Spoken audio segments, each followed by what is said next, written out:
नमस्कार, मैं हूं अलीशा और आप देख रहे हैं दिलोक नीति। चलिए बुलेटिन की शुरुआत कर लेते हैं। आज की पहली खबर रही 25 दिन के वीजा पर हरिद्वार आए पाकिस्तानी हिंदू वापस जाने को तैयार ही नहीं और कहा वहां जीना है मुश्किल। जी हां, अमृतसर में आए एक तरफ देश में नागरिकता संशोधन कानून पूरे देश में लागू कर दी गई है और जिसकी वजह से प्रदर्शन लगातार पूरे देश भर में चल रहे हैं। वहीं दूसरी तरफ पाकिस्तान के 25 हिंदू परिवार भारत आए हैं और अब परिवार का एक भी सदस्य वापस पाकिस्तान जाने को तैयार ही नहीं। कैसे आए पाकिस्तानी हिंदू भारत तक? 25 परिवारों के करीब 200 लोग अटारी बाघा सीमा के रास्ते से भारत पहुंचते हैं। ये लोग हरिद्वार जाने के लिए 25 दिन का वीजा लेकर यहाँ आए। इन लोगों का कहना है कि यहाँ यानी कि ये पाकिस्तान में जीना मुश्किल हो चुका है, जिसकी वजह से वहाँ नहीं जाना चाहते। इन लोगों ने प्रधानमंत्री मोदी से उनके भारत को नागरिकता देने की अपील की है।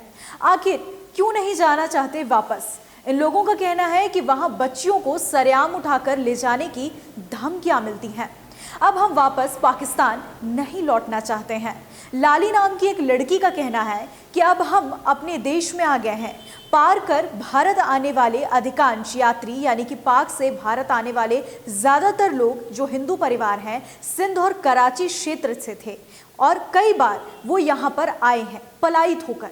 साथ ही ये 25 हिंदू परिवार भी कराची और सिंध से ही भारत आए हैं। उनमें से कुछ के पास सामान था और वे कह रहे थे कि वो भारत में आश्रय ढूंढेंगे। बता दें कि हिंदू परिवार अपना घरेलू सामान बोरों में भर कर लाए हैं, जिसके बाद अब वो भारत से पाकिस्तान लौटने के लिए तैयार ही नहीं है।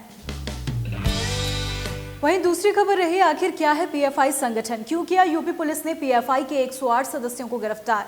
यूपी पुलिस ने बीते 4 दिनों के अंदर पीएफआई के 108 सदस्यों को गिरफ्तार कर लिया। बता दें ये बात दी इंडियन एक्सप्रेस की एक रिपोर्ट के मुताबिक निकलकर सामने आई।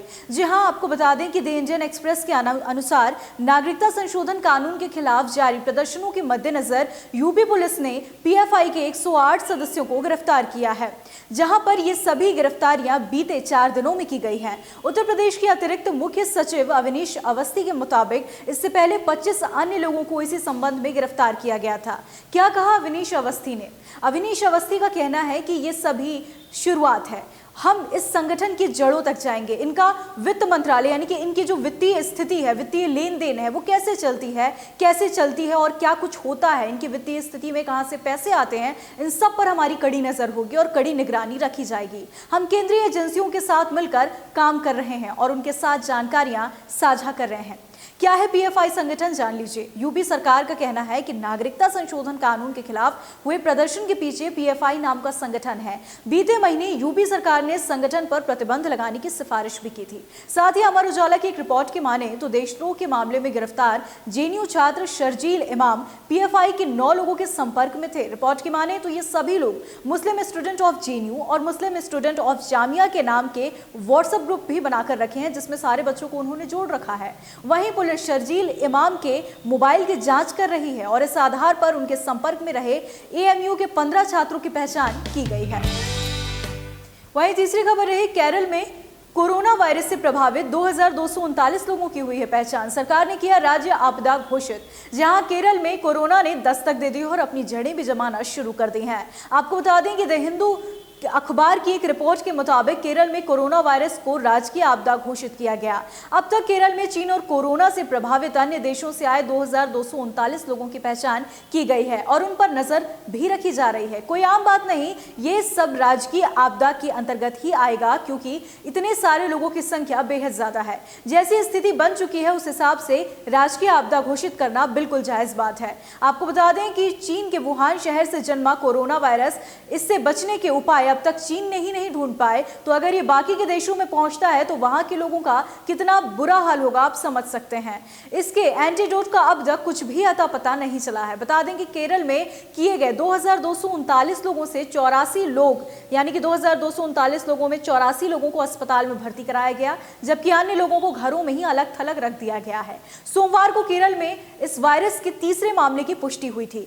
वहीं प्रधानमंत्री मोदी के निर्देश पर मंत्रियों का एक उच्च समूह गठित किया गया जो कोरोना वायरस से निपटने के इंतजाम की देखरेख कर रहा है। वहीं चौथी खबर रही देश को चैन की नींद सुलाने वाले सियाचिन के भारतीय सैनिकों के पास कपड़े और खाने की कमी। जी हां, सही सुना आपने। सियाचिन में तैनात भारतीय सैनिकों की हालत बद से बदतर रही। ये बात हम नहीं कह रहे, ये बात सीएजी की एक रिपोर्ट में निकलकर सामने आई। आपको बता दें कि खाने का सामान और कुछ जरूरती बुनियादी सुविधाएं जो कि सैनिकों को बेहद परेशानी दे रही थी। बता दें ये बात हम नहीं बल्कि द टाइम्स ऑफ इंडिया की एक रिपोर्ट के मुताबिक भारत के महालेखा परीक्षक यानी सीएजी ने कहा है।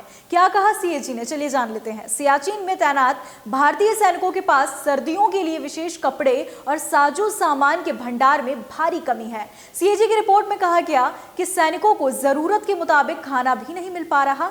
साथ ही रक्षा मंत्रालय ने सीएजी से कहा कि कमियों को ठीक कर लिया जाएगा। वहीं एक सैन्य अधिकारी ने अखबार से कहा कि सीएजी की ये रिपोर्ट साल 2015-16 से 18-19 के दौरान की है और अब चीजों को सुधार लिया गया है। सियाचिन में तैनात एक सैनिक की पोशाक पर करीब 1 लाख रुपए का खर्च आता है।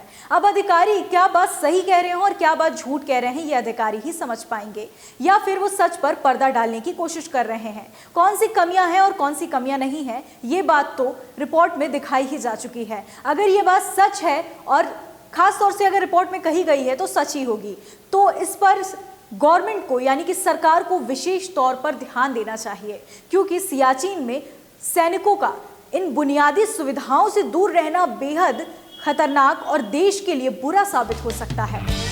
वहीं पांचवी खबर रही भोपाल में आज भी ढूंढते हैं सलमान खान अपनी खोई हुई चप्पल। कहा हमारे मध्य प्रदेश से खास लगाव है। सलमान खान और अभिनेत्री जैकलीन फर्नांडिस हाल ही में भोपाल आए थे।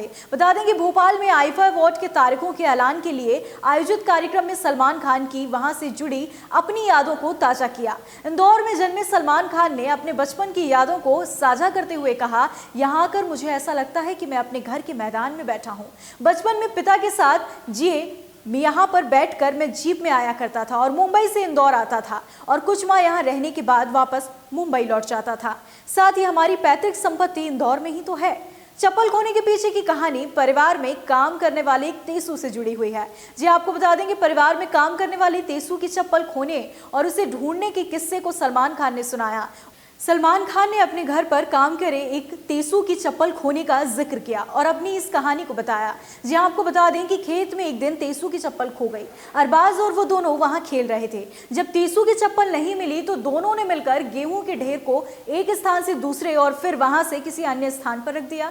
तेसू की एक चप्पल तो मिल गई मगर दूसरी नहीं मिली। अब तक तेसू की दूसरी चप्पल ना मिलना राज बना हुआ है, उसे अब भी खोजा जा रहा है। सलमान ने अपनी इन खट्टी मीठी यादों को भोपाल के आईफा कार्यक्रम को अनाउंस करने के दौरान साझा किया। साथ ही भोपाल वासियों का प्यार उन पर इतना उमड़ा कि जैकलीन और सलमान खान के आने पर एयरपोर्ट से भारी भीड़ ने सलमान और जैकलीन का ढेरों स्वागत किया। आज के लिए बस इतना ही। देश दुनिया की तमाम खबरों के लिए बने रहिए दिलोक नीति के साथ।